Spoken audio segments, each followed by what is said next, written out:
Alright, yan mga karandom, magandang umaga. Tataka kayo no, nandito tayo sa ibang lugar.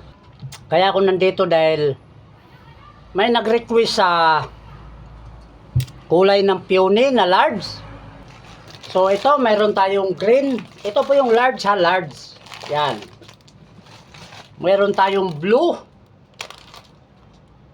Yan. At mayroon tayong yellow. Ito yung malaki.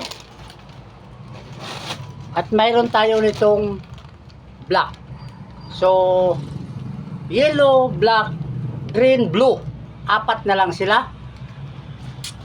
So, ito mga karandom, yung sa loob nito, yung yellow, yan yung itsura.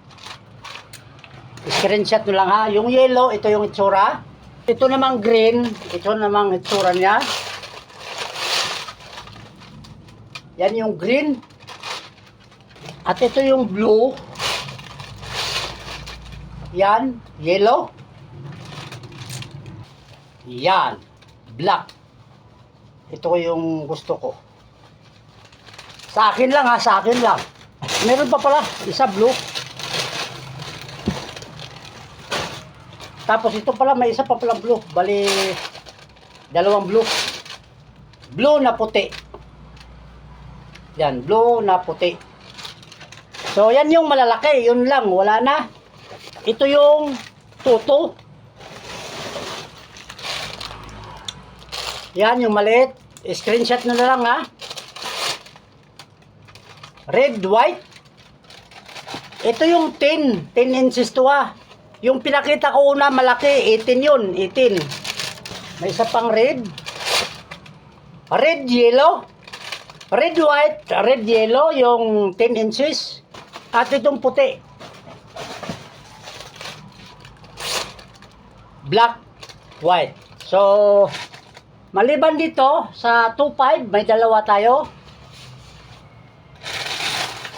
Pakita ko na sa inyo lahat mga karandom para hindi na kayo magtanong. Yan. Meron tayo itong tag 2.5. Yan yung kulay niya. Isa. Mayroon pa dito. Baba ko na lang to.